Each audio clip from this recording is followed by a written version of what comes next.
And we were live recording Beautiful. on the Resonance Radio podcast. I'm on a Resonance Radio.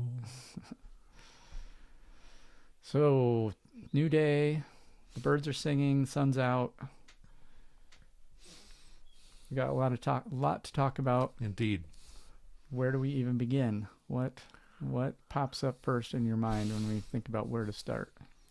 Well, what's this AI situation here that you were... Okay. So let's go straight into this interesting article I read. A philosopher released an acclaimed book about digital manipulation. The author ended up being AI. So this Italian philosopher, Andrea Colamedici, wrote a book called Hypocrisy, Trump, Musk, and the New Architecture of Reality. I have not read the book yet, but I am fascinated by it. I definitely want to.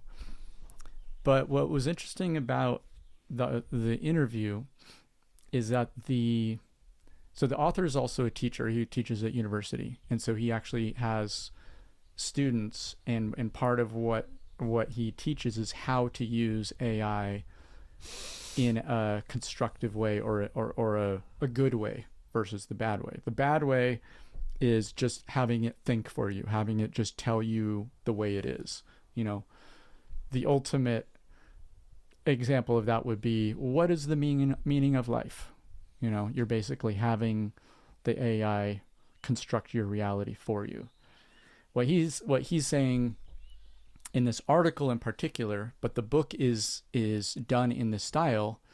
This book he wrote was done in the style in the style of what he tells his students is the right way to use AI, which is basically something more like, hey, I'm reading about the meaning of life from this philosopher, and you know, I'm wondering, how does this particular idea in this book relate? Are there other philosophers that deal with this particular idea, you know, some sub idea within the book? And like kind of using the AI as a fancy librarian that can then basically help you make associations between some idea that you're looking at and some other ideas. And just to interrupt you real briefly, is the reason why we're talking about AI is we were thinking about having a conversation about Monad. Right. We were going to involve the AI in part of the conversation. Right. And I guess one of the problems with that is I wanted to have like AI as a verbal presence and not just communicate with it through typing. Right. But that's how we got off on this AI right, thing. true. Yeah. Well, one of the things with this podcast thing is we have all sorts of interesting conversations without the camera rolling. And then we press record, and it's kind of like, how do we rerun the line of thinking that got us to where we're currently at? Or a little context can't be that. A little context. Yeah. But right, and it's like, well, let's just switch over to it. Why don't we just switch over to look at the tab we were looking at? So we put Metagaia and the Monad.earth website into this interesting notebook.lm. And Metagaia is a book that I wrote based upon Monad. The Monad is the app, the calendar clock app. Mm-hmm. And it's this idea that the Earth is the heart planet of a living solar system. And Metagaia goes into greater detail as to how that actually, what that means and how to explain it in terms of all that. Yeah, and so you can, this interesting Google AI Notebook LM, you can bring your own private sources of information into it, and then it will construct summaries and even like an audio conversation, like in the style of a podcast. Yep. That will discuss and kind of talk about your private, or not private, but your own unique information in a way that kind of makes it more accessible theoretically to the average person, can listen to people talking about it kind of in the background, like an audiobook or a podcast. And it's a way to make, you know, your information potentially more palatable in a particular way, easier to kind of get exposed to. But as part of it, it includes this chat feature where you can basically ask questions. And so the idea here is, so far we tried it out, and it seems to kind of rephrase your information based on whatever the question was. Yep. And where my mind was going was, well, and my mind jumped to this article I read where this guy was saying, the right way to use AI is to kind of like as almost like a conversational challenger, like, hey, challenge me in this way. Like, what are some other ways of thinking about this topic other than just this one way? Using it as kind of a way to access other perspectives, because it has access to lots of different ideas and lots of different perspectives, but it doesn't really, in a sense, have an opinion about any of it necessarily. But if you ask it to make associations or make connections in a particular way, it will. So my question here is like, and we haven't explored it, but can you ask it a question that will basically compare or contrast your information that you just put in with the other perspectives that are out there? Like maybe you could reference some other book that exists that you didn't load in, and it can maybe compare and contrast with it. And that's where this could get interesting, is rather than just kind of restating your information for you, which is similar to like, tell me what the meaning of life is in a sense, like having it actually, like using it as a way to leverage into other places. Yep. What comes to mind when I hear that is, for instance, I'm somewhat critical of James Lovelock's interpretation or his presentation of the Gaia hypothesis. Okay. So I'd be curious to hear how what its assessment of my version of Gaia, which is, I call it meta-Gaia, mm-hmm. versus the old conception of Gaia, mm-hmm. what it thinks is significant about that. Yeah, and I think that will definitely be doable, but I think one question there is the book that we loaded in has your opinion of what of Lovelock's position is. So it might just rephrase your version of what his ideas are. Yeah. And then the question would be, is it drawing on, outside information, or is it only drawing information from what you loaded it in? Whereas, and let's do that. Let's do that. So what would be a question for that?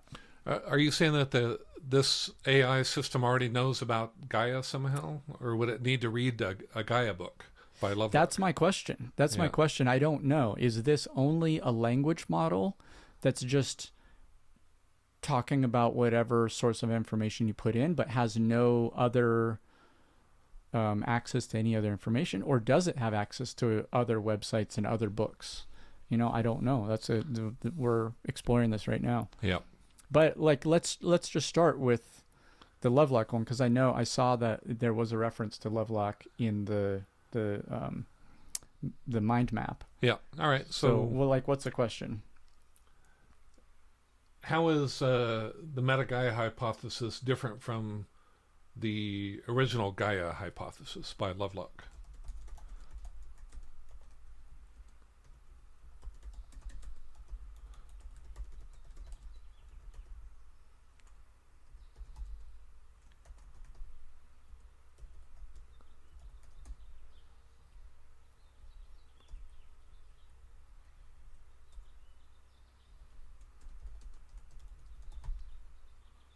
Is that how you spell Lovelock? Yep.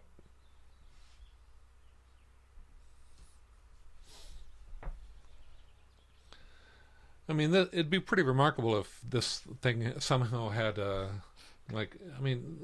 would almost require that it had read every book on the planet, right? To be able to all of a sudden accessing Gaia. I mean, that is the compelling thing about these AIs, though, like Gemini and some of these big ones, is they have been trained on massive, like they can explain to you the thesis of various philosophers through the ages, right? I mean, that's the appeal. And so in this part. But the question I have is does this particular one have that? Yeah. Or is this designed to only rephrase the stuff that you put into it? I don't know. So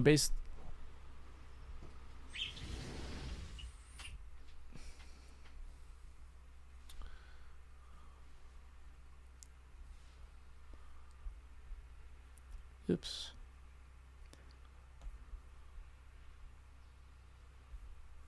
Oops, I just messed everything up. Okay, based on the sources provided, the meta-Gaia hypothesis is presented as a significant expansion and correction of the original Gaia hypothesis proposed by James Lovelock. While both hypotheses explore the idea of Earth as a living entity, they differ fundamentally in their scope, definition of life, and the mechanisms by which celestial bodies influence biological systems. Yeah, all that's true, yeah. But this is all, like, you basically asserted these things in your book. This is in Metagaia, basically. So, yeah, these and all of the references are references to your information. Yeah. So this is...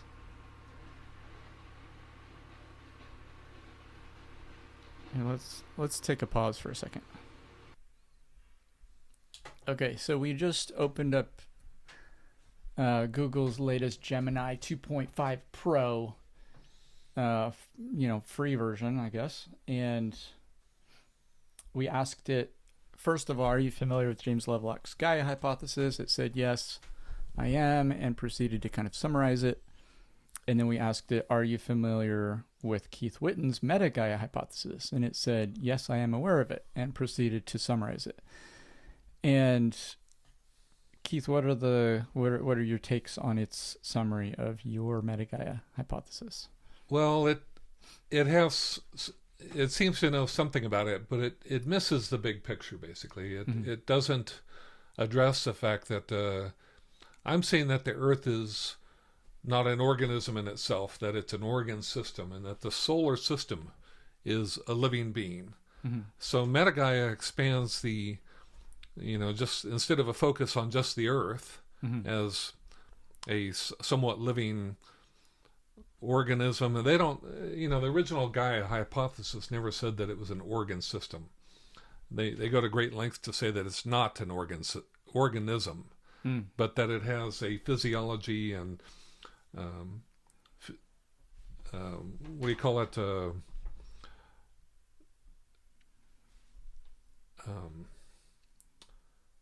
What's homeostasis or homeodynamic responses to keep life sustained. Mm-hmm. But it definitely doesn't imply that it's an organism.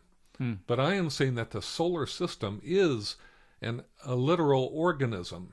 That it's an organism on a cosmic scale, and that the biological, it's like an organism. An organism. I'm saying that it's a biological organism, and the biological part is the fact that it's growing plants on the heart planet, just like a tree.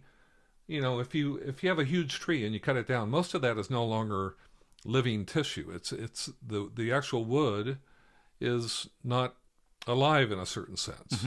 It's mineralized, but the surface is still alive. And so in the same sense, the fact that you have plants growing on the heart planet, that is the definition of a living solar system, is a solar system which is capable of growing plants on the heart planet. Yeah, we've got some dang, why did my thing go over there now? We've got there's a good file in here somewhere that really shows that. No. Is that the one? Shows, what are you looking for? What you were just talking about. The biomass. Yeah, that one there. There it is.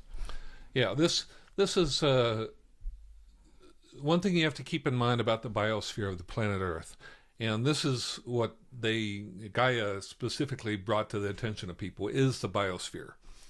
And my point is that the vast majority of the biosphere is made up of plants. Now, it says 83% is photosynthetic plants. And soil microorganisms, which allow for the growth of plants, the integration of the plants into the soil, make up another 16%.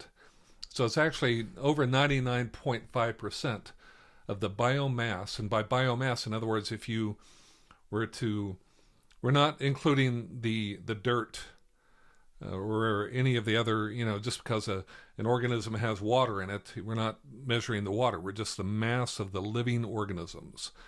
And that's mostly photosynthetic plants. So my question then was, they're photosynthetic, meaning they require light. They require light from the sun. So how can you talk about the Earth being this closed system? Mm-hmm. It's not a closed system. Life is not a closed system in any sense of the word. Mm-hmm. So you can't just think of the Earth. You have to at least include the sun. And, it's obvious also that, the moon is having a huge impact on plants. So basically, that led to the integration of basically the whole solar system is, tied into those plants. Mm-hmm. Plants extend out to the sun, out to the whole of the solar system. Mm-hmm. You have to think in wholes. I'm curious if we go back to this notebook LM, where is that one? Here we go. I'm curious here if we just say, what is the core thesis statement of Metagaia?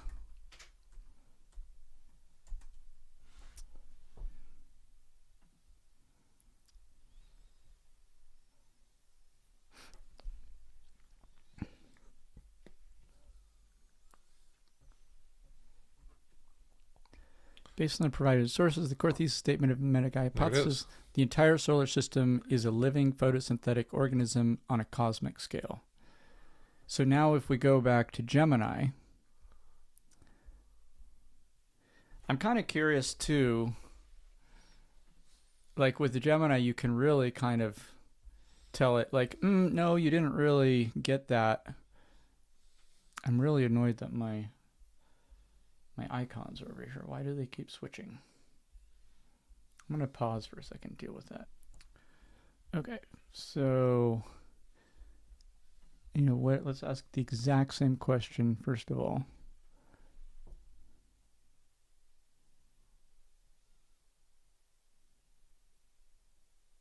Oh, so this is saying we can actually upload. Oh, right. So the interesting thing about this AI studio that we're using is you can upload documents to this as well, and then presumably it would correlate it. So it would be some kind of correlation between the stuff you uploaded and its already pre-existing information. But I'm just curious what it's going to do here if we ask it exactly the same question.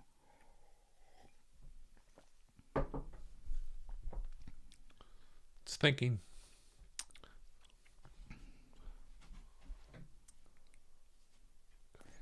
This Gaian system, the self-regulating complex of life, and it's not getting it at all. Evolving.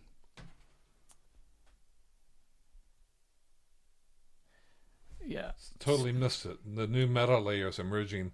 It's like interpreting the word meta somehow to be capacity for advanced information processing, communication, and computation. That's like the idea that meta is above and beyond sort of thing.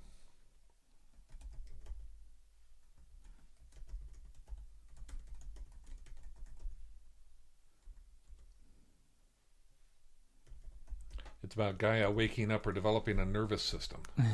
It's not true. So I'm asking it what its sources are that it's drawing from.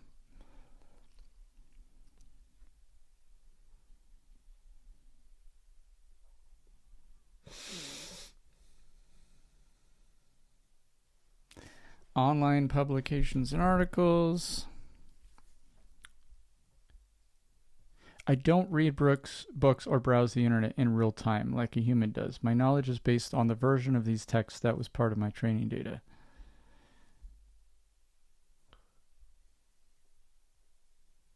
Meta Gaia, a new vision from what my training data suggests. Oh, Not sure I've that. seen that book before. It's not written by me, though.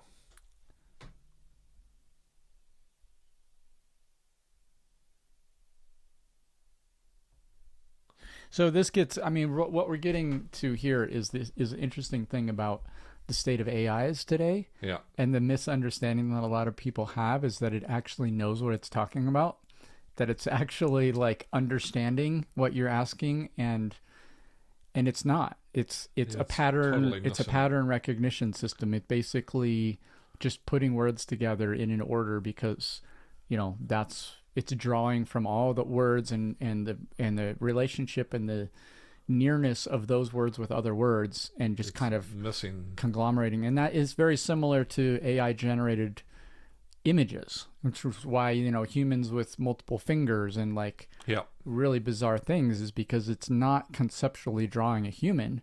It's just putting pixels near each other that are often found near each other based on the words, based on your prompt. You know, it's kind of like a directed. What's the word for like fantasizing an image, like not a delusion, but Illusion? no, it's like in a psychedelic journey you will have visions, but there's a word, Hallucination? hallucinations. Yeah. It's basically a guided hallucination. It's like you give it a bunch of keywords and then it kind of hallucinates in that direction based on all of the input images it has. Yeah. Same thing with this. It's just kind of like directed conglomeration of words, putting words together. Yeah, you'd think that so it's not putting together the author with the book itself. Right. It doesn't even realize it's saying this is the book that Keith wrote and Right. you didn't write it. It's not. Yeah, it's So- got the title is in someone else's title, but it doesn't bother to say that that's not somehow related. Yeah.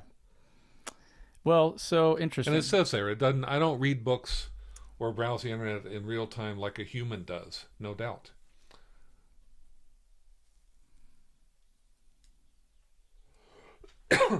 And that second one there, the extent to which a specific hypothesis is represented depends on how widely it has been published, discussed, and cited in the public domain. And in my case, that means hardly at all. So, And it's unfortunate, though, to me that there is a book called Meta Gaia. yeah. So No, it's a great title, you know. this is an actual book. Yep. So we could theoretically.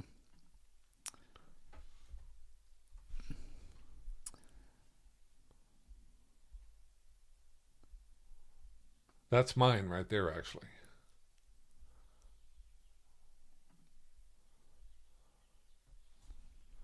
So this is actually your Meta Gaia information. So the Google search AI has a more accurate. I know, right? Wait. So that's your title. Well, that was a different title. That In had the before chat. A new vision of the yeah, living yeah. earth and the rise of the global mind. Yeah. Okay.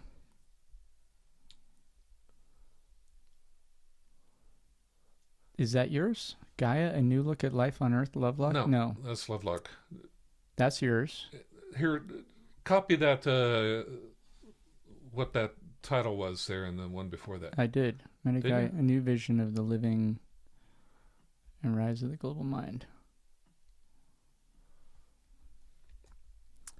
So, I mean, I could try doing quotes around it.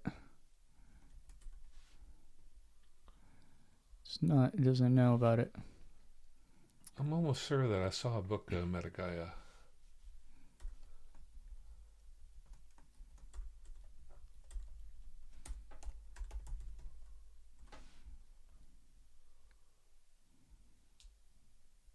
Huh.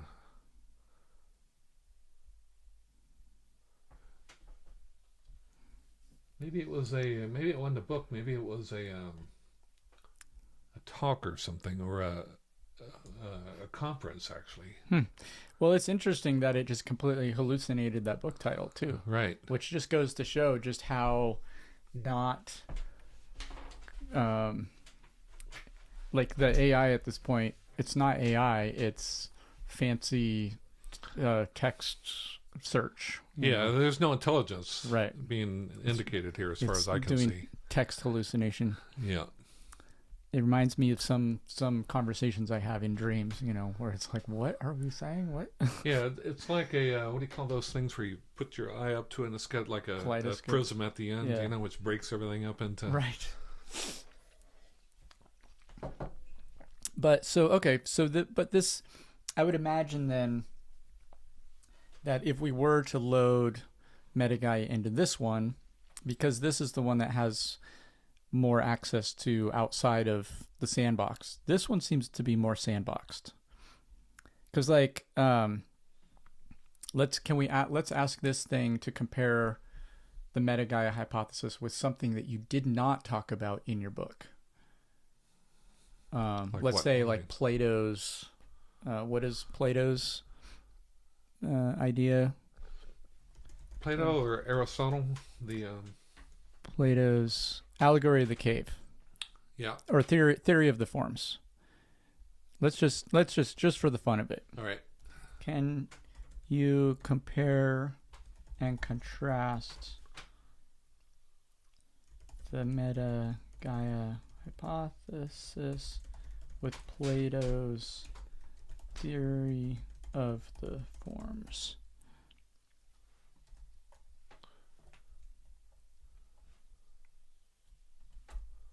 What is the theory of the forms anyway? Is that the sided figures?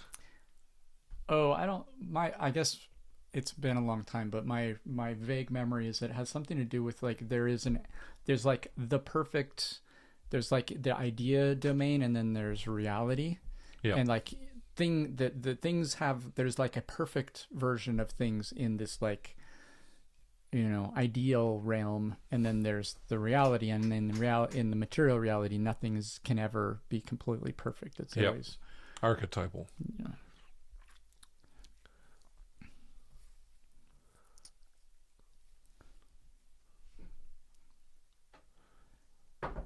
No information. Yeah. Okay. So interesting. So this confirms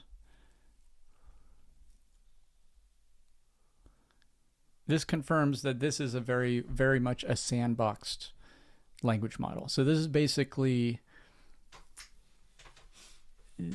which is nice. It's basically a way to be pretty confident that whatever it spits out is coming directly from your sources and not mixing in all sorts of other stuff. Yeah.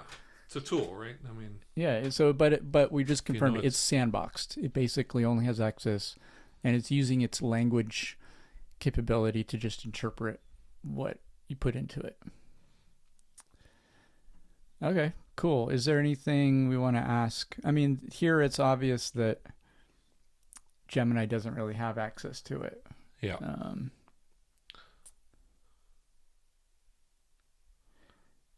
And, this is the type of thing where we could load in stuff, I believe. But it would probably just generate something equivalent. Maybe, but it also, I think this is where if you wanted to have it compare and contrast the stuff you loaded in versus this other stuff it has a lot more knowledge of, this might be the better place to do it,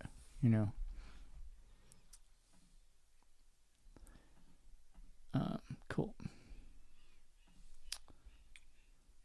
So anyway, so this is all relevant though to this article I read. Where is that article?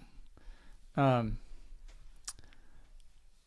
I would love it if we were to both read this book and then discuss.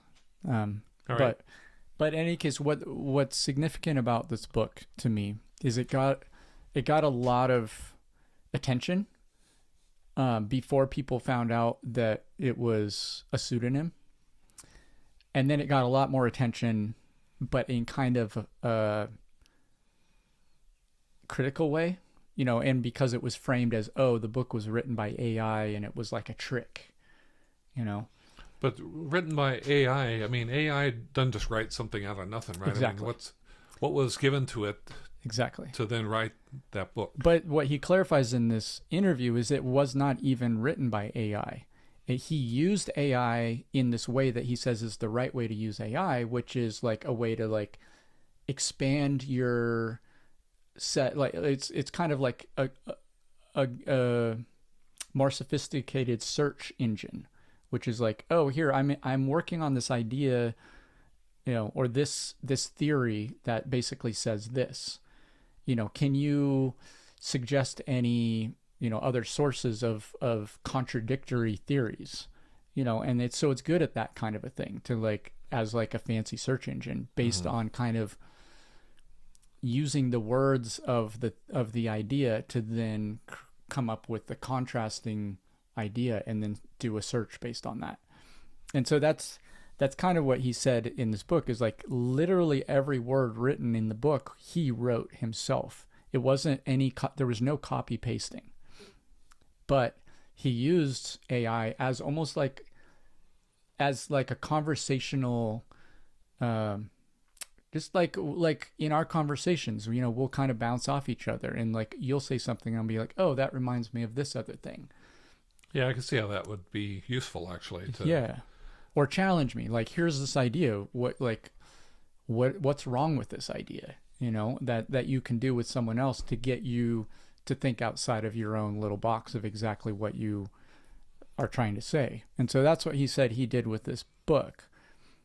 And he wrote it under a pseudonym because it is the result of this experiment of dialogue with AI, of like, so it's different than it would have been if he just sat down and completely closed himself off and just wrote a book just from himself. I mean, I wonder if he had just done that, if we had the two books to compare. Right, true. It's like is the content, I mean, there's three things that determine a book's value: rarity, condition, and significance. Right? Is the book significant?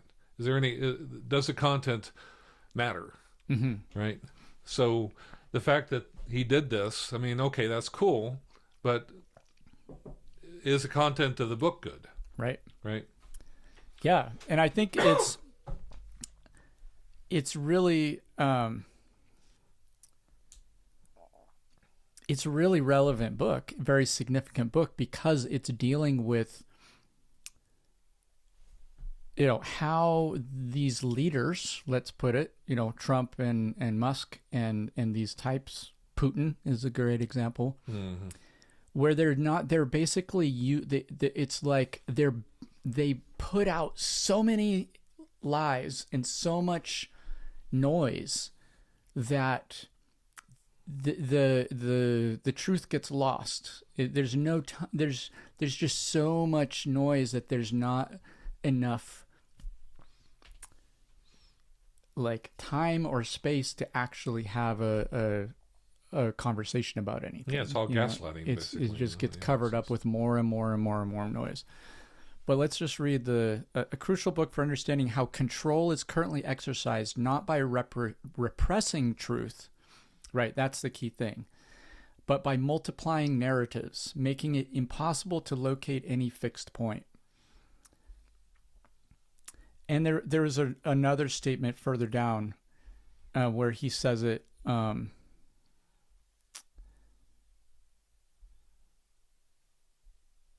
Well, and then here's a good point where he describes this idea of the right way and the wrong way. I want to clarify that AI did not write the essay. Yes, I used artificial intelligence, but not in a conventional way. I developed a method that I teach at the European Institute of Design based on creating opposition. It's a way of thinking and using machine learning in an antagonistic way. I didn't ask the machine to write for me, but instead it generated ideas, and then I used GPT and Claude to critique them and to give me perspectives on what I had written.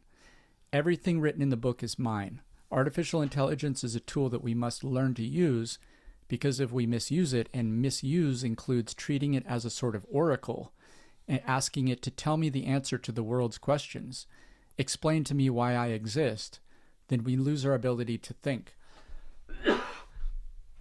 We become stupid. Namjoon Paik, a great artist of the 1990s, said, "I use technology in order to hate it properly." And that is what we must do. Understand it, because if we don't, it will use us. AI will become the tool that big tech uses to control us and manipulate us. We must learn to use these tools correctly, otherwise we'll be facing a serious problem. But there's another point in here. This is where preparation in the future would be great, to like have these quotes ready to go. This is it. Why did you choose that title of hypnocracy? I talk about a hypnocracy because what is happening is not a power physically acting on our bodies, nor even on our minds, but instead on our very state of consciousness. This is what is happening to us. They are manipulating through algorithms our way of perceiving the world. And that is really dangerous. When we use a smartphone and social networks, we think we are connected to the world. We read newspapers, but we receive a personalized timeline that creates a bespoke reality for us. This is very concerning. We think we inhabit the same world as others, but our reality is shaped by our biases, opinions, and political positions.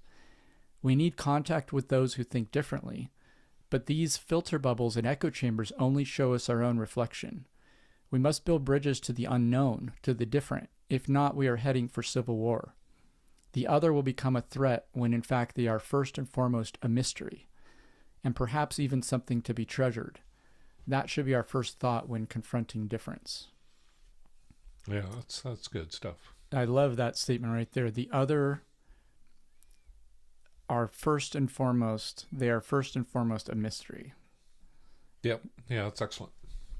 And that kind of resonates with something we were talking about last time, which is kind of remembering even the mystery in ourselves, right? And like our own intuitive, like I was talking about how some of the most amazing connections I've had came about as a result of just allowing myself to go in a different direction than I normally do. Oh, I feel like going this way, or like even in conscious intuitive practice of like tuning into my body and turning around in a circle and seeing which way my internal metaphysical, biological organism, because it's connected with all that is, feels like is the right, quote unquote, right way to go. And then I have a whole sequence of synchronistic connections. Yeah. To me, that's like recognizing the mystery in the self even, Yeah, most people don't think there is a mystery of the self, Most people think they know themselves well enough, it's like, but really it's we are a mystery. And if you can accept that about yourself, then it does open up the opportunity to, like you're saying, feel as opposed to think. And because most of us are trapped by our mind, not by our feelings. And most of us don't allow our feelings, except for maybe rage and anger and negative emotions, to have any utility in our lives. We just kind of write it off. It doesn't matter if it doesn't fit with our mind and our thinking and some goal-directed activity. Then what use is it, right? Mm-hmm.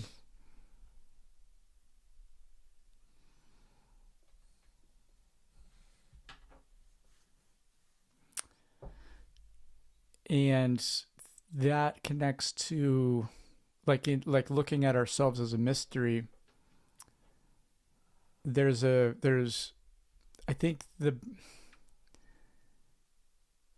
wrote a blog a long time ago, like the real 99%, because there's this like political idea of the 99% that happened like in the Occupy Wall Street time, this idea of the poorest 99%. As kind of like a way of like galvanizing a unifying force to like address the the income, the class war, let's say, or to recognize that there's a class thing happening. But in this blog post I wrote, it was like the real 99%. I was trying to frame it as the vast majority of people have a belief that we are more than just the physical. And now, like science, obviously you can measure our electromagnetic field of our body, and the heart, the electromagnetic field of the heart is like expands out way beyond our physical body. The book, The Body Electric, really shifted the dynamics. Like before that, science thought that everything was driven by chemical processes in the body. And Yep. and that book really, or the author of that book really proved that the body is all this electrical, like nerves are electrically polarized. But this idea, like on the one hand, maybe it's 99%, I don't know. Let's just say it's 99% of people believe that we're more than the physical. But most people's identities are constructed around physical things, like skin color or where on the planet we live, nationality, or gender, which is a body physical thing, or, what football team or what church I'm a member of or whatever. These are all very much material world identities. And those can interfere with our seeing the self in the other, or recognizing the mystery in the other. Yep. And what if, like, to what degree are there mysteries of what we are that are much bigger and more unifying than these little, like, dividing, or not necessarily dividing, but these smaller, more material identities that we can get divided around. And like, so I'm thinking of Metagaia, like the interconnection, like what your hypothesis is about, that we have this very real relationship between our individual human body, which ironically, like, is an interesting middle ground between a physical identity and a much bigger identity that's beyond just the physical, but is still physical. Still got a form. It still has a form. A human form, actually. Yeah. And so to what, like, can you speak to, like, to what degree does identity play out in a belief system, or in a perspective that if one were to be able to see this connection in oneself with the solar system, what does that look like?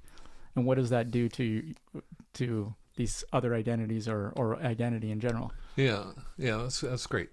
I mean, I was going to interrupt you a little bit back earlier, but I'm glad I didn't, because you were talking about mechanical, chemical processes in the body, and that's how we think of the body, as this mechanical, hydraulic, chemical thing going on there. Of course, everyone knows that there is electrical processes also, but one thing that I think that we don't understand the true electromagnetic underpinnings of our body and how that works. It's like we and the magnetic quality in particular is something that I think people don't have a clue about. And this is the thing that is at the heart of Metagaia, is this idea that the planets have magnetospheres, and that each planet has a morphogenetic field around it, including the magnetosphere. And then there's the idea that our human bodies somehow are aware of the form and functionality of this huge solar system, right? And that, I think, that's understandable that is kind of mind-boggling to most people. And most people, they probably just discount it immediately. Well, how's that possible? You need a mechanism, right? And the mechanism is in the heme molecule, right? It's like, and I've got let's bring up the illustration of the heme molecule. And in case you're not familiar with this, the heme is a molecule which is found in hemoglobin. And hemoglobin is the iron-carrying molecule in blood. And each red blood cell contains, I think it's millions of hemoglobin molecules. Each red blood cell. And there are billions upon billions of red blood cells. So in other words, there are an untold, unfathomable large number of these heme molecules. And here it is on the screen here. You can see the heme molecule is the red outline there. It's a ring structure. It's a molecular ring structure made up of carbon and hydrogen bonding. And there's also a oxygen and a nitrogen forming a polarity. And the idea is that ring structure has a free electron. And that electron is not just located in one place. It's moving around that ring. It has to. There's no other. It can't just be randomly jumping around in different directions. It has to have some momentum, some movement, some orbit. Orbit. Yeah, it's got an orbital direction. Mm-hmm. And so it generates the equivalent of an electromagnetic field with a right-hand rule and everything, right? Wow. So, in other words, it's generating a tiny little magnetosphere, a torus-shaped electromagnetic field. And so it's got an orientation, a preferred orientation. And I just imagine that all of these together are linked up like they must align in a particular direction. And then as they're flowing through the blood, it would make most sense that they have an alignment moving in the direction of the blood flow. Mm-hmm. So you've got all of these structures together generating the equivalent of a huge electromagnetic field in the bloodstream. Now, people will say, well, wait a minute, how come we haven't detected this? And it's like you can have an electromagnetic field that doesn't generate a force field.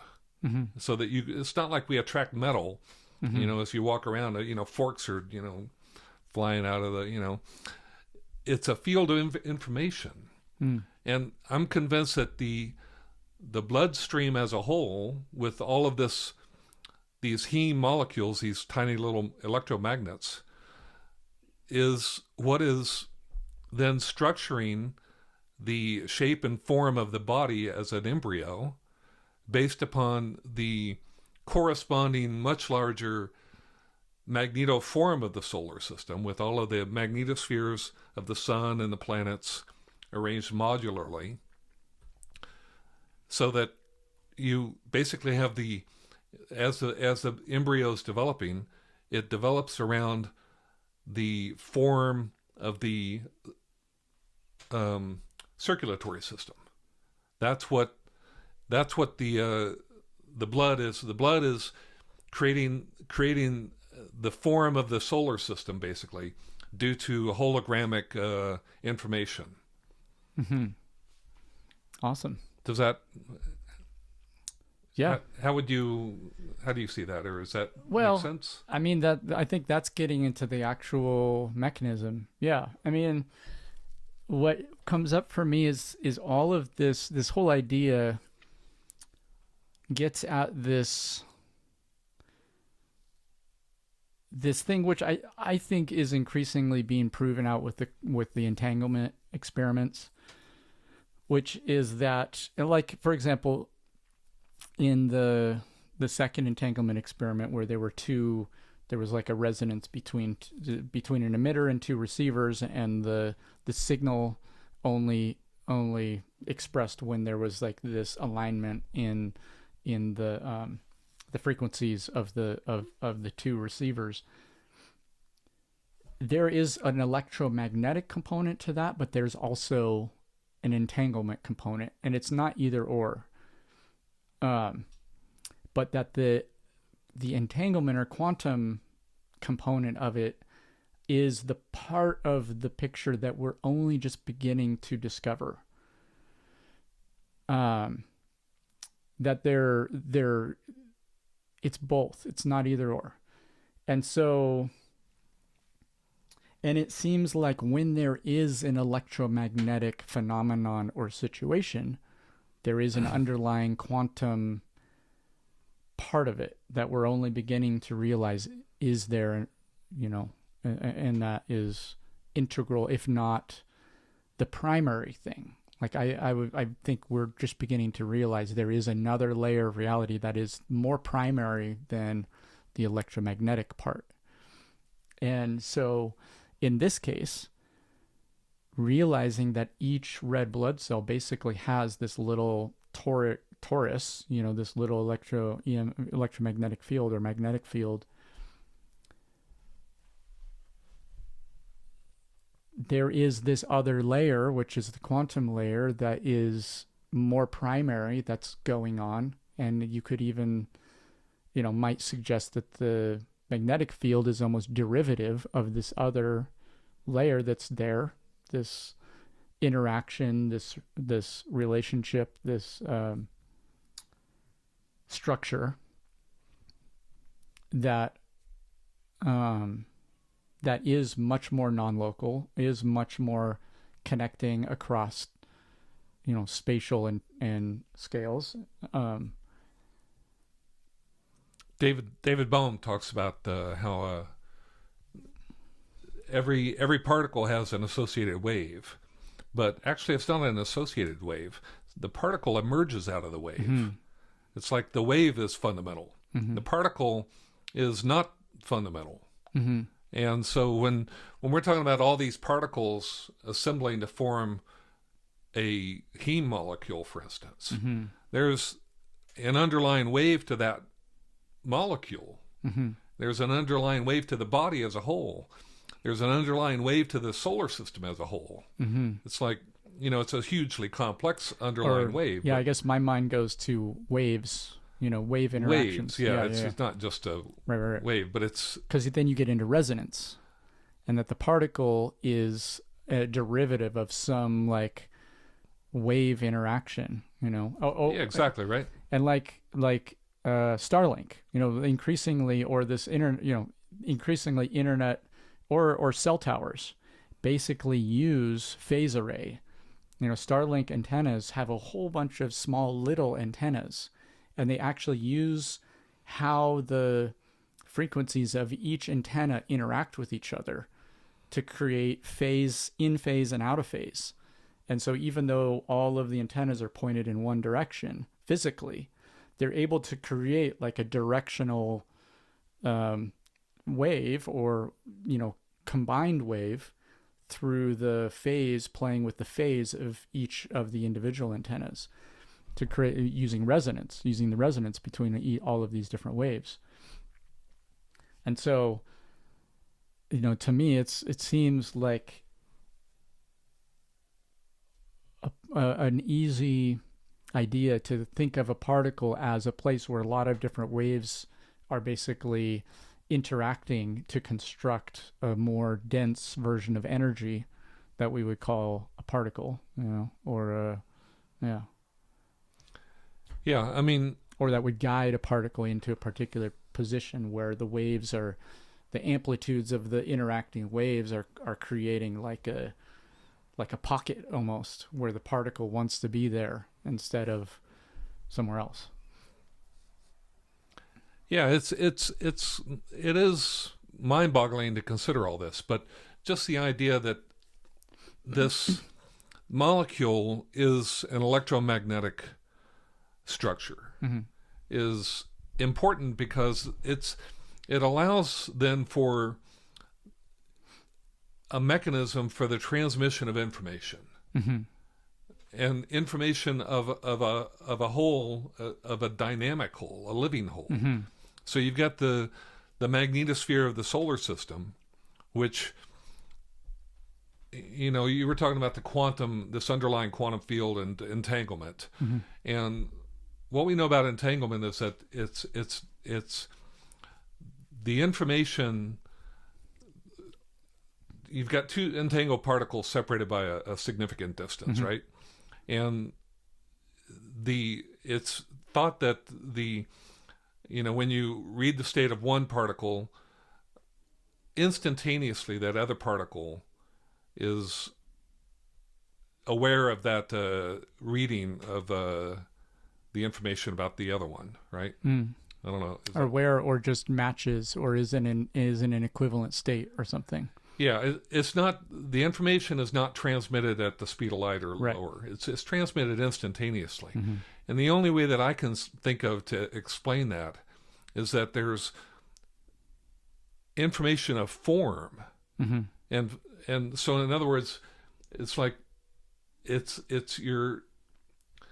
part of a form. Mm-hmm.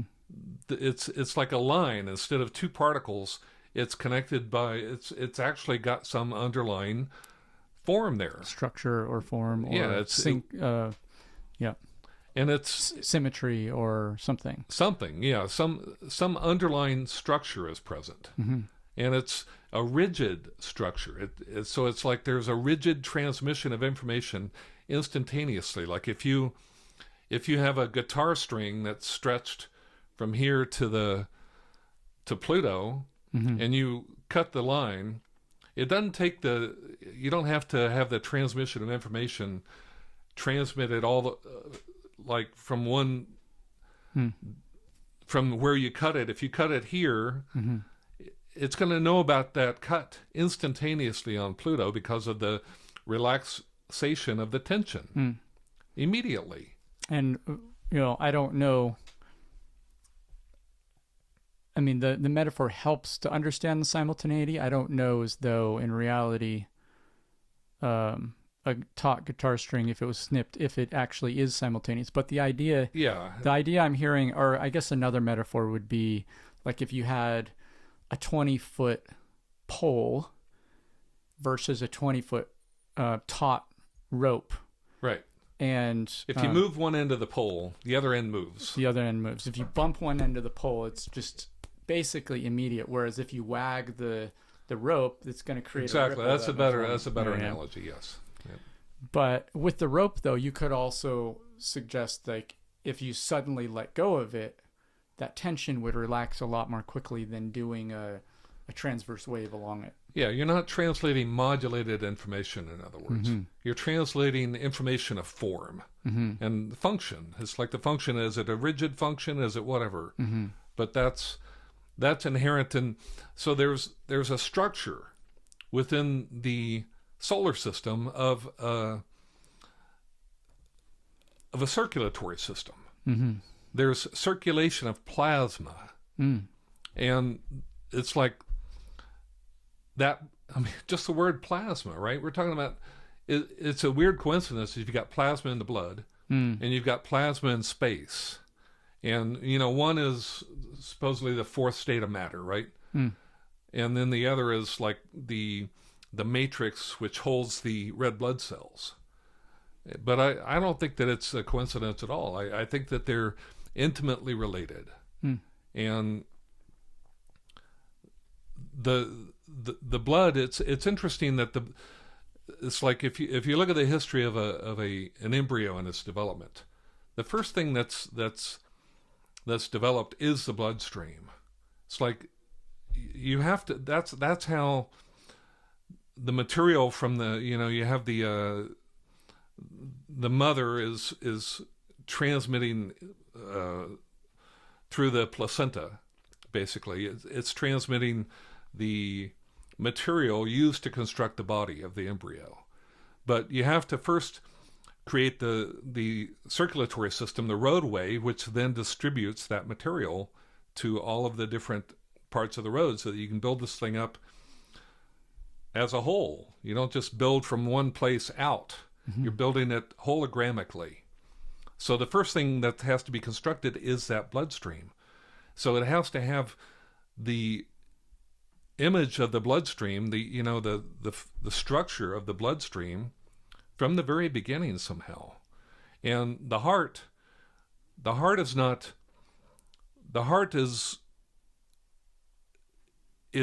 there. Blood is flowing before the heart is even constructed, right? Blood is constantly flowing from the very beginning.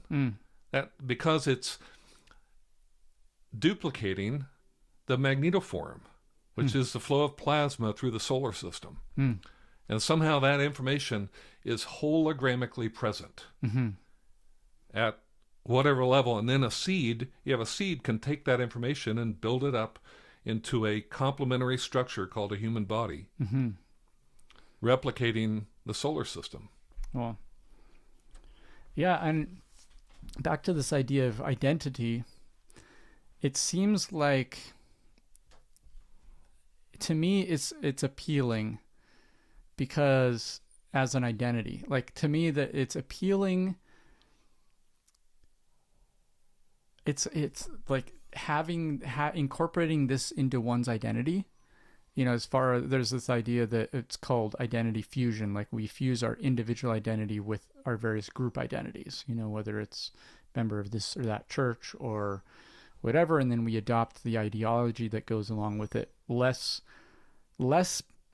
for the intrinsic importance of the ideology and more as those are the rules of being accepted by the group, because we're very, we have a lot of evolutionarily, we have a lot of tribal evolution, and it's very important for survival to be accepted by your tribe.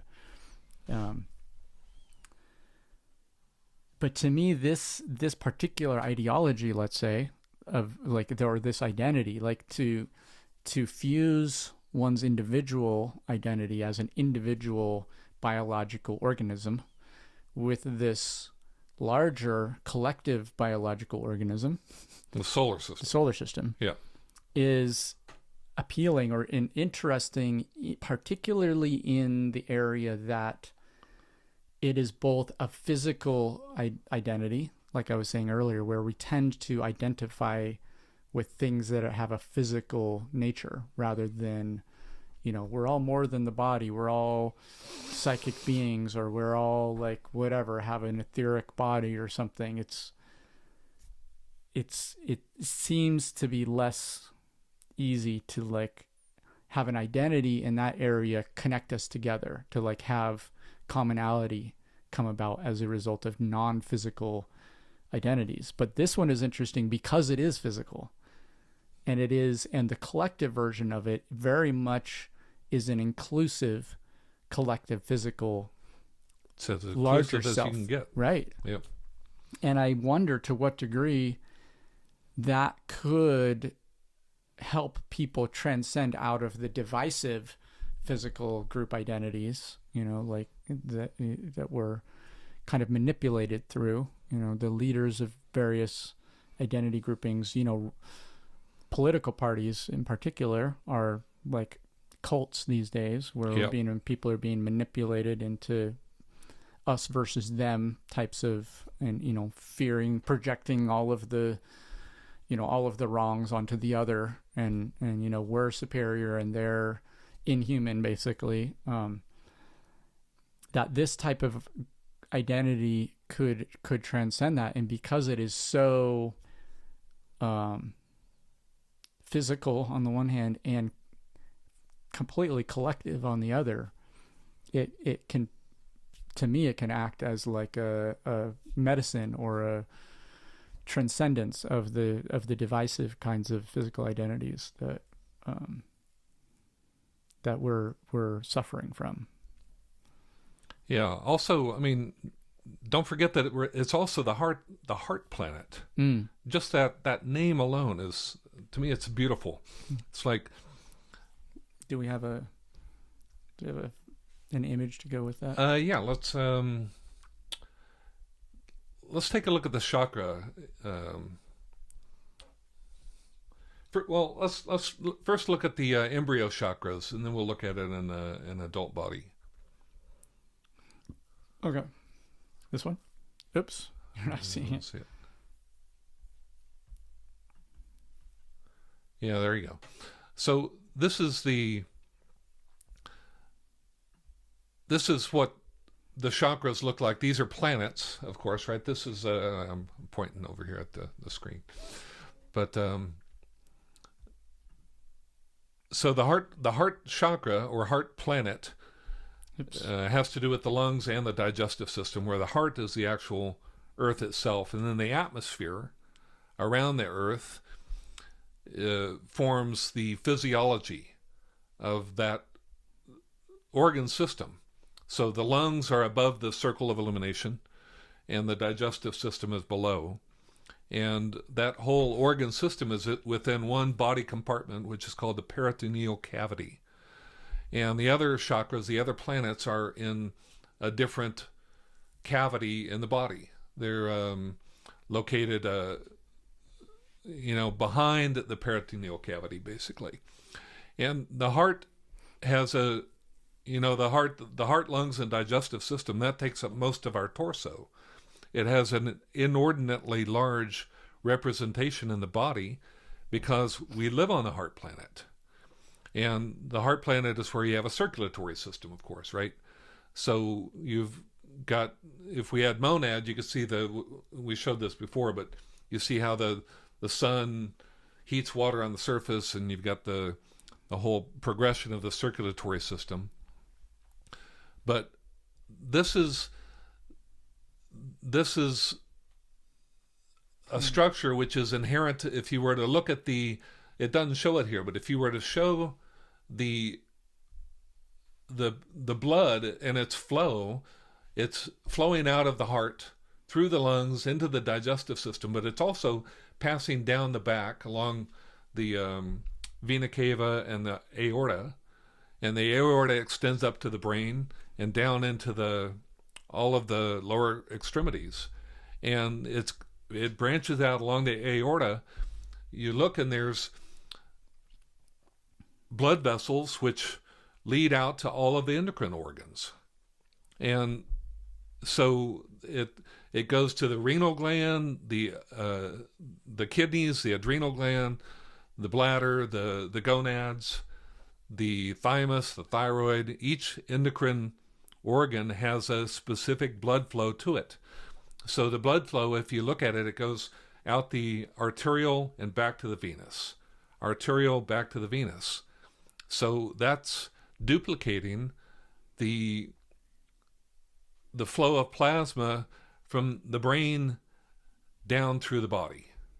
And it's a circulatory system. Now, the circulatory system of the solar system seems to be related to the heart, or the brain itself, the sun.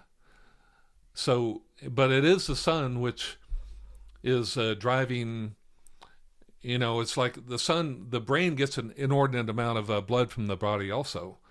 And anyway, it's let's switch to the other one, the other that's that one here. This is more a picture, and this also doesn't show the actual. You can kind of get a sense of it here with the Saturn, which is equivalent to the renal chakra, and you can see how all of them could form this caduceus sort of structure. If you were to look at the Earth there, you can see the magnetosphere of the Earth also forms this figure 8, and the plasma from the sun ends up coming into the north and the south poles as it's deflected by the bow shock of the magnetosphere there, and they're all part of this caduceus figure, and somehow they're all this modularity is reflected in a human body. So you have this identity. This is who you are in a certain sense. It's your outside half. You can't exist apart from this living being that you exist within, living on the heart planet. Mm-hmm. So that identity, I think, is important, that we share this identity. Mm-hmm. And so how, I'm going to jump to the app from here. Yep. And to an area that we haven't really gotten into yet, but that leads from this, which is astrology. Yep. So there's a lot of criticism of astrology as being woo woo and just kind of like you kind of, it is whatever you make it out to be. That's kind of the more critical perspective. But then there's like Ingo Swann in his book Psychic Literacy. He goes to great lengths to suggest there are a couple chapters on scientific astrology where he's trying to say, look, there's something here, and if we actually do look at it with an open scientific mind, there's interesting stuff here to find. Granted, as with anything in this area, there are charlatans that will just pretend, and then there are other people, like I believe, like to me, there's a realm of like we are like psychic. Part of consciousness is psychic, and there's precognitive abilities and all these kinds of things. So there is potentially the possibility of accurate predictions or accurate seeing into future situations that are going to be challenging times for someone or collectively based on the planetary alignments, that they're based on this idea that there is an influence or an interconnection between our experience of ourselves and what's going on in the solar system. Yep. So then that begs the question, okay, well, maybe, this isn't necessarily connected to Western astrology or Eastern astrology, but there is an astrology, so to speak, that this suggests. Absolutely. Which is a very real connection between our body, one's body, and the solar system, and the movements and the situation of the planetary body or the solar system planetary bodies. Yep. Can you speak to that at all? Is it possible, let's say, to have an astrology app that would somehow be a source of some kind of reflection or insight, like, oh, I'm feeling this way, and then you could look at the Monad Metagaia astrology app and get some perspective, like, well, this might be why there's this going on in the solar system. Is that a reasonable possibility? Yeah, I think it's where we're headed, actually. I mean, we've already developed an event manager. Mm-hmm. Where we can, you can record events. Here, let's look at it right now, actually. So we're going to switch to the Monad app, and we're currently looking at the hydrologic... chakra mode, the hydrologic cycle. But we want to look at 2D here, because we want to talk about the events. Oops, we need to... say, I guess I'll use my personal calendar here. All right. So is this what you're talking about here? Yeah. I mean, this is for recording events, social events, basically. Uh-huh. Right? But, I mean, if you look at you can go to, not event mode, but... Astro mode, which shows a larger picture. Okay. Yeah, here we are. So that right there is an astrology chart. Here, you drive it. Yeah. So this is an astrology chart. I mean, right now this is showing the current configuration of the solar system, and it shows where the sun is, what sign all of the planets are in, and you could drag this. Well, it's really screwy, Thomas. Oh, it must have something to do with the screen share, I guess. Oh, yeah. Try switching to 3D and come back to it. Is 3D also weird? Oh yeah, it is. Huh? Well, it's better. It's better. Let's go back to 2D. Okay, now it's working. Oh, okay. All right. So you hit the now button, and this is the current configuration of the solar system. So these are the signs, and the ecliptic is the red circle there along the edge. And this table at the top shows you what sign the planets are in. Mm-hmm. So that's all the information that most astrologers use to construct a chart. Mm-hmm. And then they interpret that based upon they'll look at your sun sign and your birth chart and compare it with your birth chart, and they say that, okay, when the moon is in your birth, it means this sort of thing, mm-hmm. right? So what is missing here is just an interpretation. Mm-hmm. And I think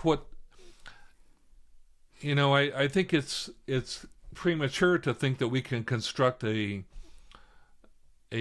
astrology program which interprets all of this information for each individual. Mm-hmm. But what I think we could easily develop is a data gathering system, which would allow us then to build up a database where people can, we're talking about subjective feelings here. Right. We're not talking about, no one is saying that an astrology is going to cause behavior. Right. Right. We're not, the information that is being transmitted is not, if you ask a scientist what's wrong with astrology, they'll say, well, those planets are so far away mm-hmm. that there is no way that those planets can be affecting us. And they're talking about a force field. Right. And the classic kind of, yeah. Yeah. And they're right. Mm-hmm. There is no way that the force of that planet is somehow affecting us and causing us to right. alter our behavior. Mm-hmm. But what they're not taking into account is that I'm saying that there's a field of information, morphogenetic information associated with that particular planet, which has a corresponding representation of a magnetosphere associated with the organ system, associated with that endocrine organ that corresponds to the planet. So if it's true that the information of the solar system is used to build a body, an embryo, like we were showing you earlier, then there's two types of genetics. In other words, there's the genetics that structures a body, and that's, there's 25,000 genes or something like that. And there's these genes called Hox genes. And Hox genes are the genes which are arranged, they have a modular organization also. They're on a single chromosome, or they're arranged sequentially on a chromosome, so that you've got one at the head, and then there's the neck. They're arranged in a modular organization along the vertical axis of a body, and they're the master genes. So turning on the top gene then starts a cascade of effects which builds the head. Turning on the second of those Hox genes turns on a cascade of genes that then builds the neck. Like that. I'm taking liberties here, but basically each one of those is equivalent to a chakra gene, is the way that I would look at it. So it is building that structure. So now there's also what's called epigenetics, and epigenetics is this idea that your genes, your DNA, is responding to the environment around you somehow. And I'm convinced that it's because the DNA, I'm convinced, is an electromagnetic. It's like a huge flute with 25,000 holes. It's somehow being played by the solar system, the universe. This electromagnetic field of the solar system is somehow it's the DNA is aware of that field through this field of information. They're both fields of information. They're both an electromagnetic. You know, it's a double helix. So a double helix is, you can also find helical forms within this structure here. So somehow it's, I do believe that there is a transmission of information that is occurring not just at the building of the body, but also in the maintenance and the upkeep of the body. And so, yeah, I think that there is this transmission of information that is having an impact on us. And we just need to build a program which can then, we gather the data, and after we've got a bunch of data, then we can start to play with it and say, it looks like when planets are in this particular configuration, people are feeling this particular thing, or they're experiencing these particular things. Interesting. So, interesting. And then I would think also, like, if there was this data gathering element to the app, the first level would be people could make their own correlations. It would make it easy to kind of make it easy. There'd be some kind of analysis feature, like a data analysis, your own personal data analysis to make, that would kind of show a correlation between your own moods or cycles, whatever they are, with, let's say, the lunar cycle or the, you know, the planetary cycles, and that it would potentially, you know, there would be a possibility for people to just make their own conclusions about their own experiences that way. But then there would be the second layer, which is, and people could opt in, right? They could opt in. They could be I only want to record my information for my own usage, and you can't have it. That's fine. But then there could also be this opting in to, are you willing to share your information with us in an anonymous way, so that we can then attempt to come up with a more aggregated, collective types of relationships between people's experiences. And so it might be on that personal thing, like how could it, so that would almost be like a personal, what do you call that? Experience journal that has a direct connection with the planets, that helps you see correlations between your own cycles of experience and the planetary cycles. Yeah.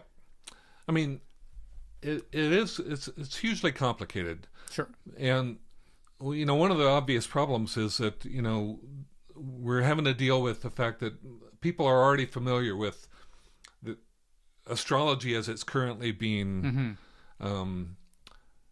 presented to people.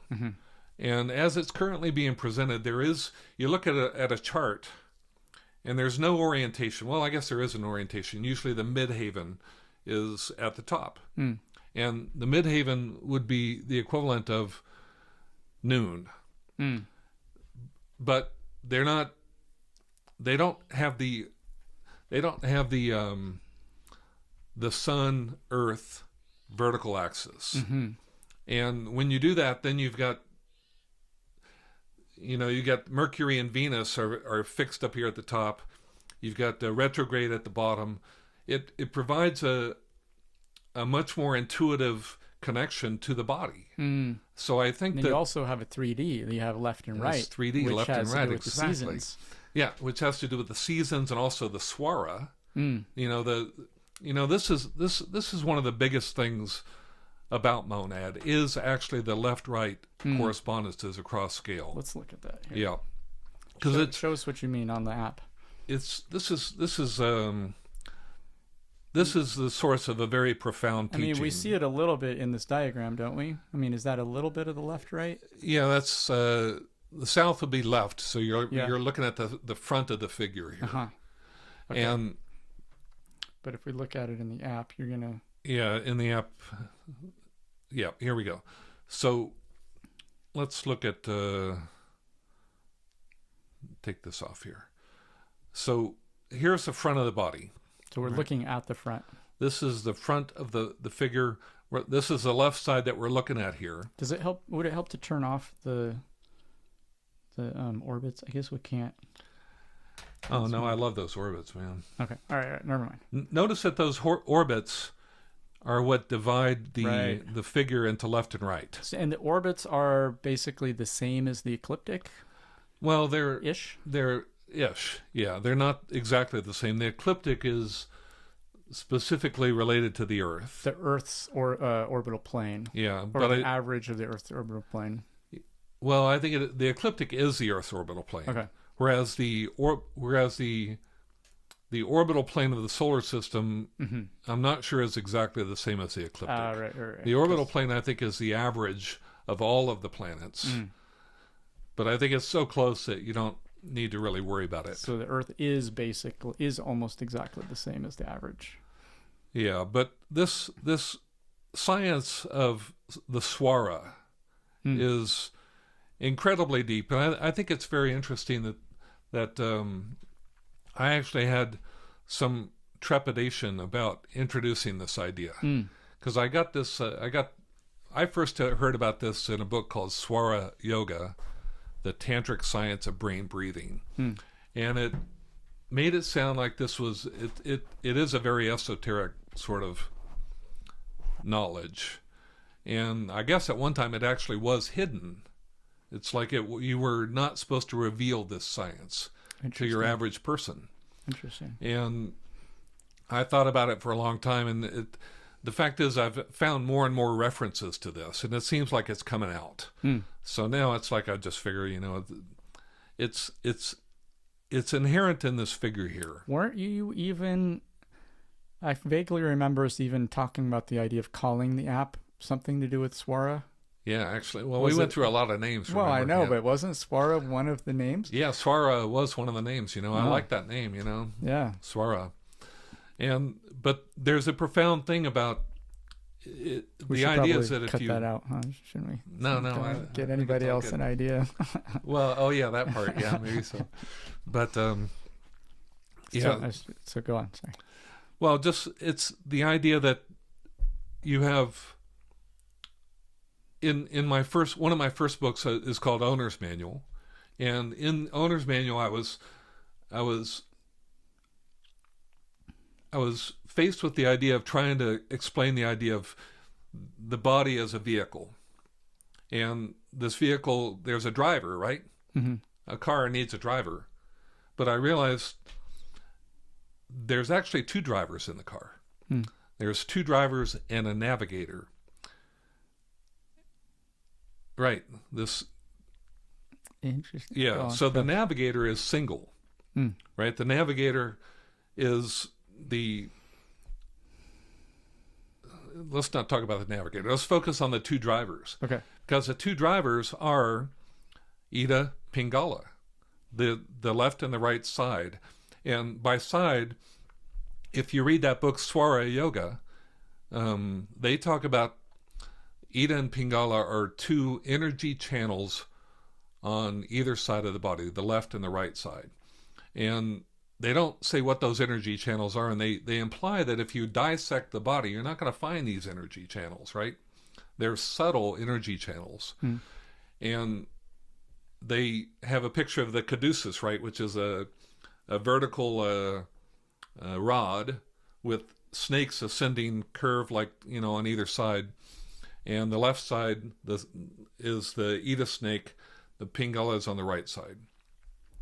But I came to the conclusion through a lot, including that idea of the heme structure and blood and everything like this, that Ida and Pingala are actually the arterial and the venous blood in the body.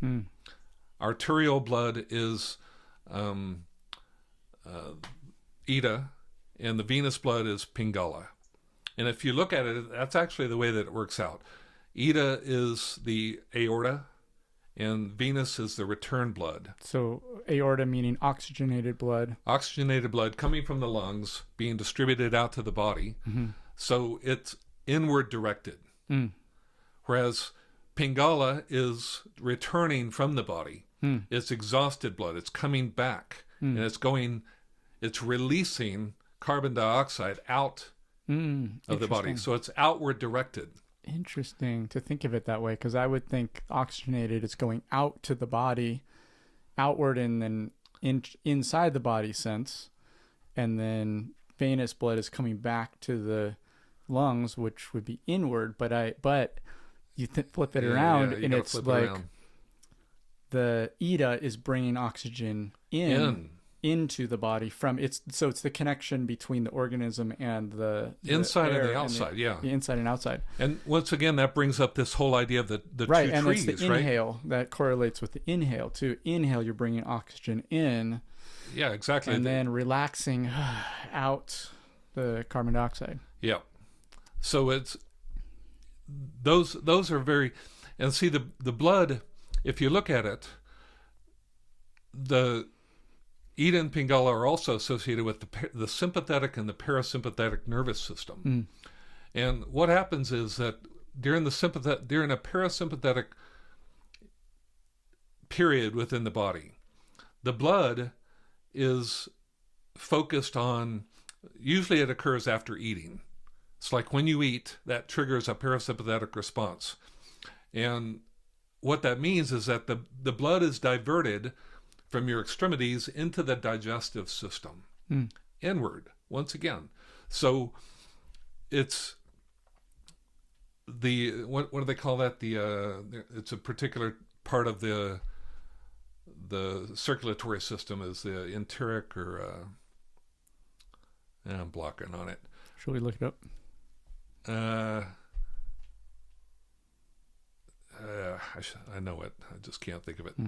But it doesn't matter. Anyway, the blood is diverted into the digestive system. And so for 2 or 3 hours after you eat, you should be in a parasympathetic driven body. So you want to relax.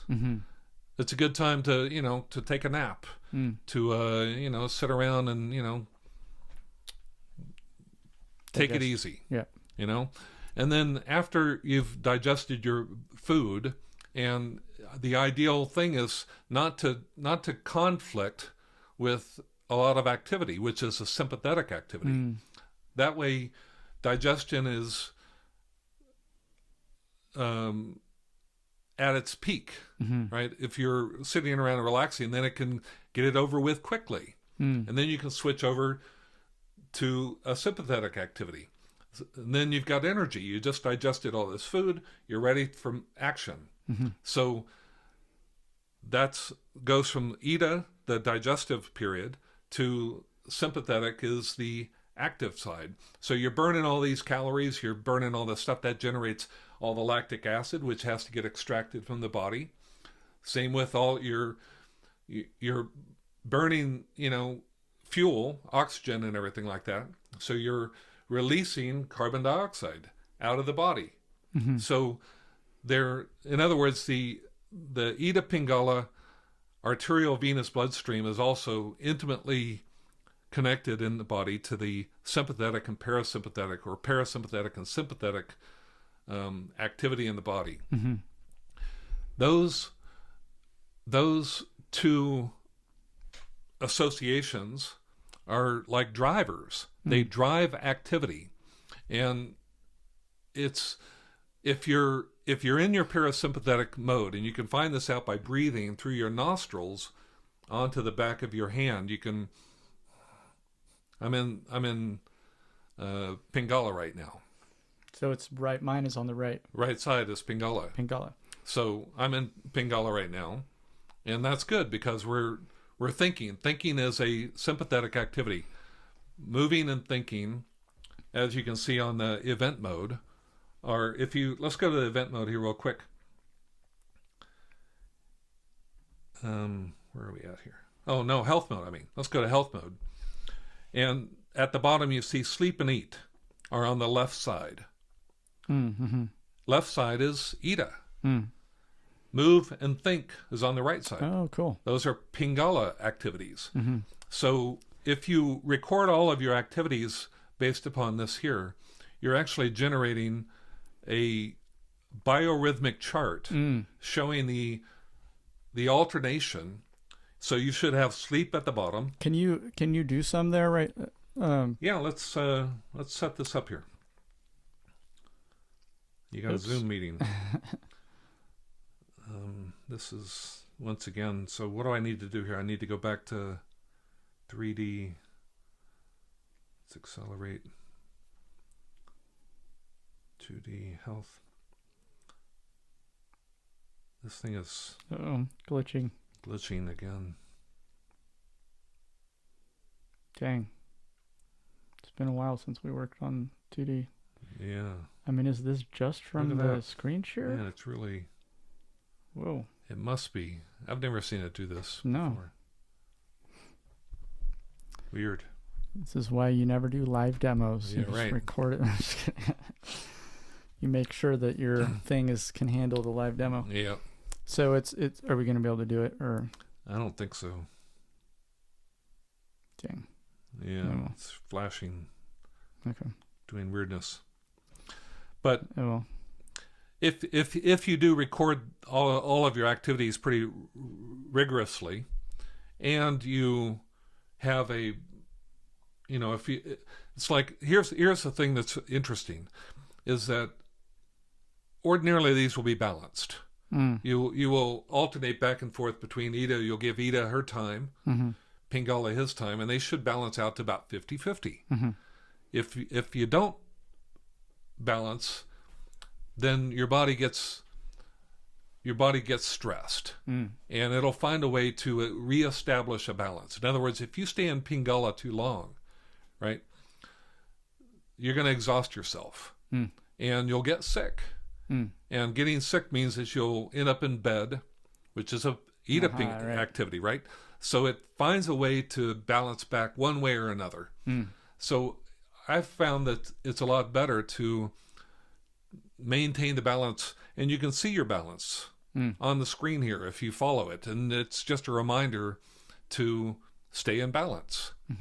So you'll have sleep at the bottom, you wake up, you have breakfast. So those are 2 Ida activities.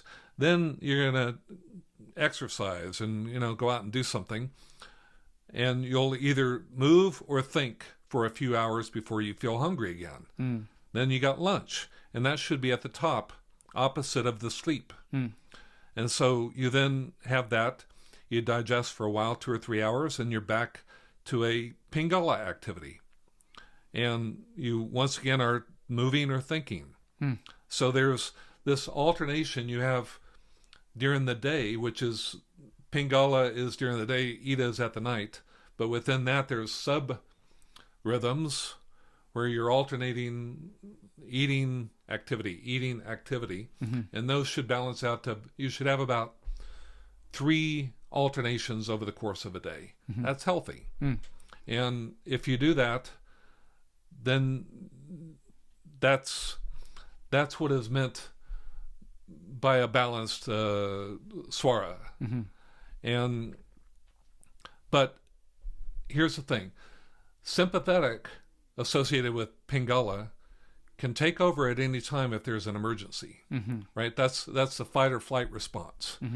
So this is what gets people into trouble, because some people, their life is a constant emergency. Right? And if that's the case, then you're in a Pingala thing all the time, where you're going to exhaust the right side and get sick, go through this Ida thing, and then once you've recovered enough, or you've had enough Ida, then you go back into Pingala. Your life's still an emergency, so you have these huge swings instead of these healthy alternations.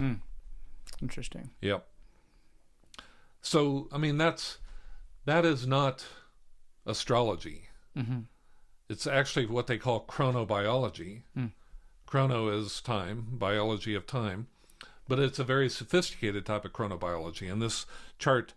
But if you then start to also throw in astrological information as to, like, maybe there's a reason why you had these emergencies or these stressful events. Maybe they're related to, for instance, retrograde activity of Mercury. If you notice that, okay, during a Mercury retrograde, I seem to have a lot of unbalance in my Mm-hmm. swara, as indicated by these charts. Mm-hmm. That's useful information, Mm-hmm. right? What does that mean? If you know that, then you can maybe use that to see that, okay, I'm approaching this retrograde activity. If I am more conscious, can I stop myself from reacting in this way? Mm-hmm. Right? Cool. Yeah. Right on. So it sounds like the chronobiology is the thing that would be the type of data that if allowed to be collected could potentially then correlate with planetary stuff to a degree that then some kind of narrative or interpretation, let's say, could be constructed or derived from that. Is that? Yeah, I think so. I think that to just try to wrangle some idea of what these planets are doing outside of real data Mm-hmm. associated with this has to do with moods and Mm-hmm. your energy levels and everything, but it's objectified Mm-hmm. in a way which I don't know how else you could do it Mm-hmm. without being aware of this. This also brings up like the Rupert Sheldrake's morphic resonance. One of the like criticisms of his science, so to speak, is that it's very much constructed from anecdotes or people's experiences, dreams, even like a whole bunch of people having certain kinds of dreams before some type of event, but that gets into this like I guess it's the challenge. It's one of the. It's an area of the scientific method having to do with consciousness, having to do with people, right? Which is, it doesn't, just because it's not objective in the sense of being able to use like a pH meter in the stream. You can have a whole calibration protocol with a bunch of pH meters to have some kind of sense of the average of them, take a bunch of readings, and then you can arrive at some objective metric of what the pH is in the stream. If you're dealing with a subjective experience in the first place, it's inappropriate to use that same criteria of, it's lacking in this objective, measurable degree of certainty on something that actually is fundamentally subjective stuff. It's just, what we're trying to do is correlate the subjective with the external, which is an objective reality, which is the planets so trying to, which isn't necessarily causal, right? But is, maybe someday there could be enough evidence that to suggest some kind of causal relationship between something and something else. But to start with, it's just, we're looking for correlations, maybe. Yeah. To find correlative patterns of subjectivity with this external objective reality. Yeah, this is a good place to start, Mm-hmm. And, just the idea of, where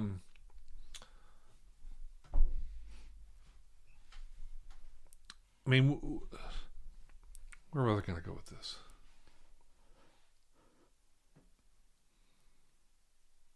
I got sidetracked in my head about consciousness. Something about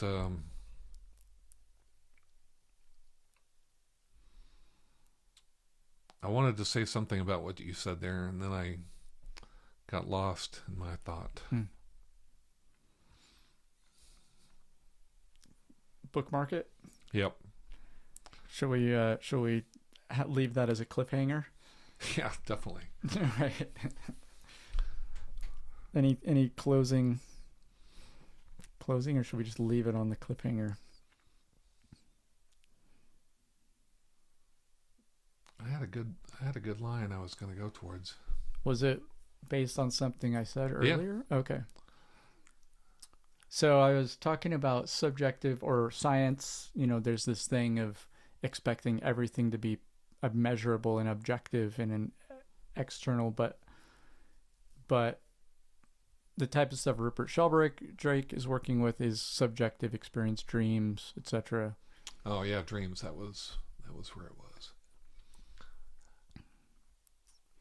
I think what that triggered for me, the word dreams, was I've been reading all my life Carlos Castaneda books, and Carlos Castaneda also talks about the Ida Pingala. He doesn't use those words, but he talks about the tonal and the nagal. And the tonal is equivalent to, the tonal, the nagal is the left side, Pingala is the right. The tonal is,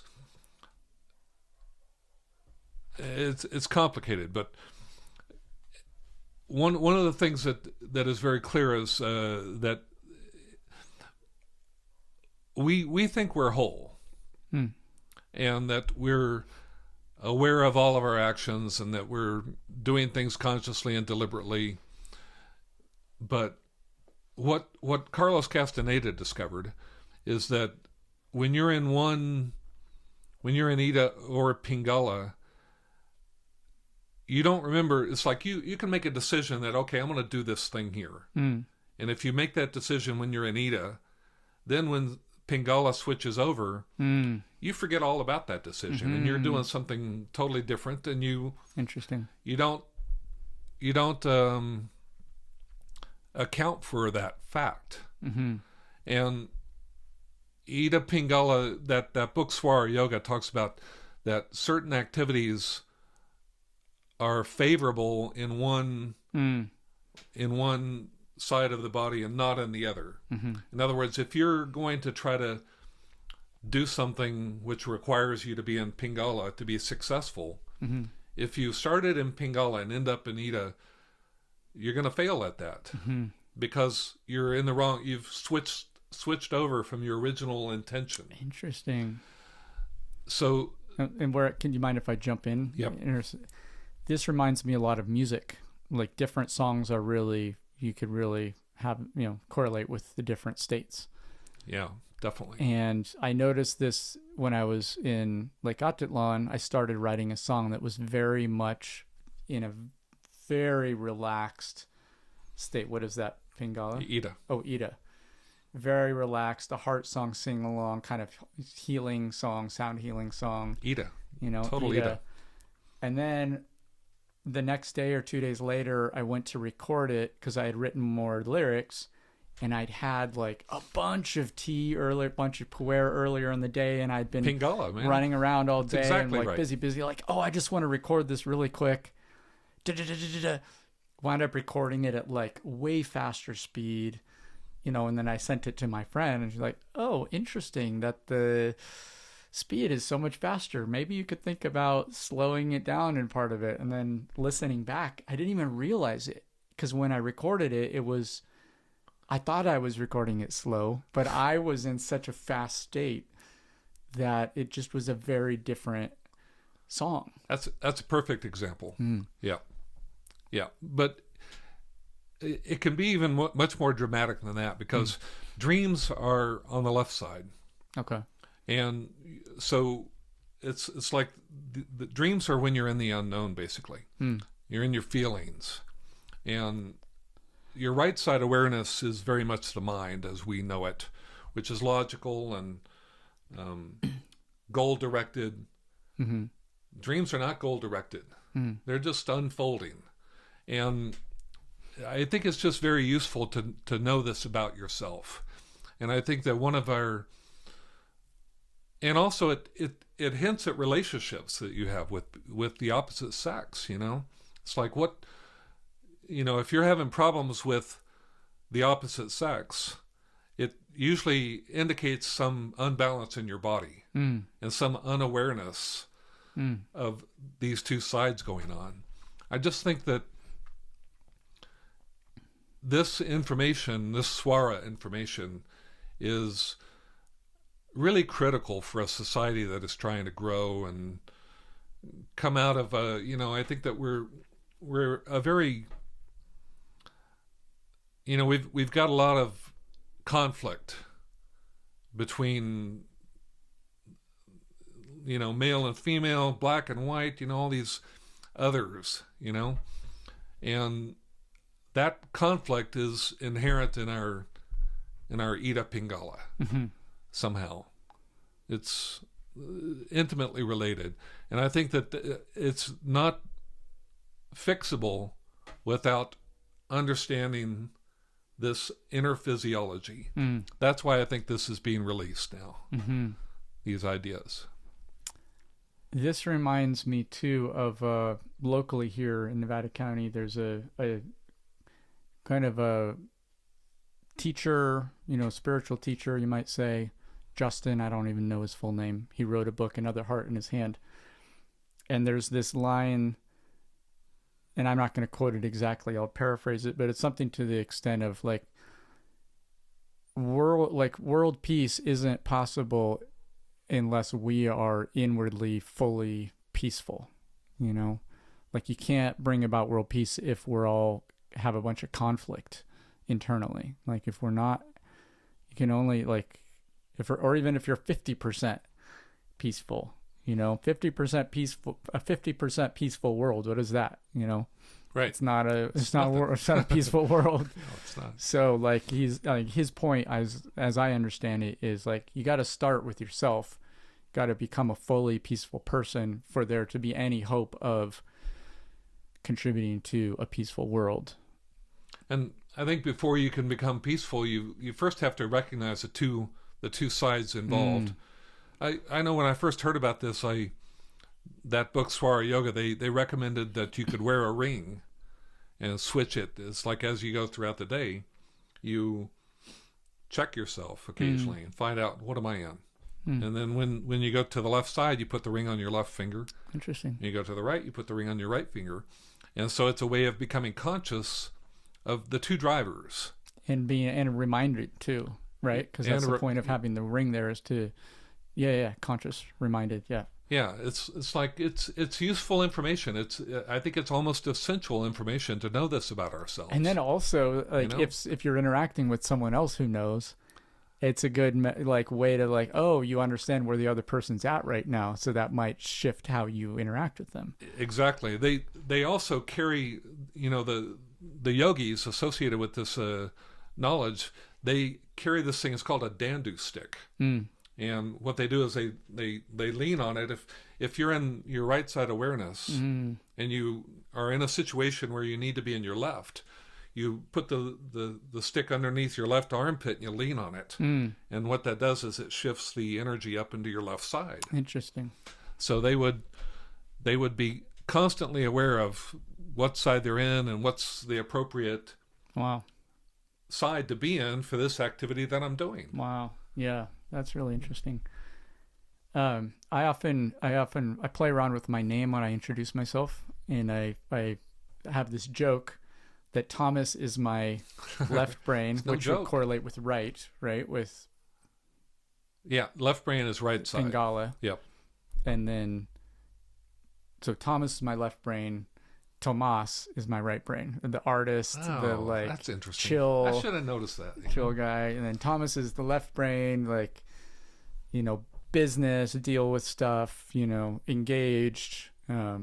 Tomas is the more relaxed, chill, music, whatever. Very interesting. But it's funny because sometimes I'll introduce myself as one or the other depending on my mood or state of mind. It's interesting. Also, I remember when we first were starting to work together. It's like I asked you, which do you prefer? Should I call you Thomas or Tomas? And you said, it doesn't matter. And so I didn't think about it, but I go, okay, I'll just call you Thomas, which is right side, which is left brain, which is what I need as a a programmer. I don't need the musician guy. Yeah.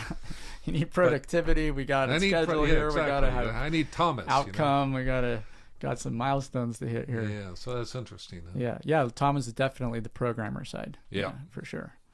Yeah, very curious. Yeah, business. Well, I should have put my phone into offline mode or something, because I don't know what I'm going to do about all these notifications popping up on the video. So Yeah. anyway. Maybe the phone is not going to work as well as the app on the computer, actually. Would we be able to access the 2D on the computer, I'm thinking? Sort of, but it wouldn't be correlated with the calendar and creating events. I don't know. Well, I don't think so. So I think the phone is good. Well, we just need to what's the deal with work that out the lag problems. thing? Well, we'll just have to Figure that out? Yeah. Thomas, we'll figure it out. All right. All right. Well, on that note, Yeah, I feel like that's good. This has been a good conversation. Yeah, excellent. Covered a lot of ground. No doubt. Thanks for listening out there, you theoretical future podcast listeners. Yeah. Till next time.